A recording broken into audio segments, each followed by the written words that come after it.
Буџетот растел, ефикасноста се намалувала. Парадоксално, но Државната комисија за спречување на корупција работела поефикасно кога имала 3 пати помал буџет од сегашниот. Податоците покажуваат дека најскромен буџет оваа институција имала во 2006 160.000 евра, наредната година пораснал на 280.000 евра, за годинава да достигне 560.000 евра.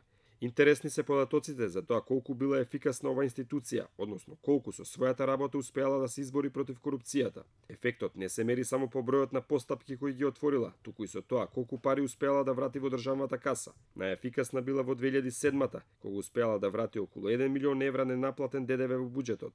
Тогаш е поведена постапка против раководители во УЈП кои возможиле да биде наплатен помал данок од една позната скопска банка.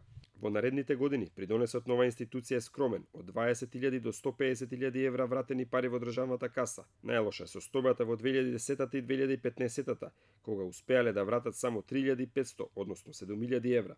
Постојано се намалува и бројот на проверки на анкетните листови. Во 2011 од 2785 анкетни листови проверени биле 126, а во 2015 иако имало повеќе анкетни листови, 4390, проверени биле само 43. Во делот на спречување на корупција во изборниот процес, комисијата најмногу работела во 2013 кога се одржале последните локални избори, а скромни биле проверките за време на парламентарните избори во 2008 година. Во овој период Државната комисија нема ниту еден извештај за надзор и контрола во изборниот процес и политичките партии. Податоците се скромни кога се следат и другите индикатори.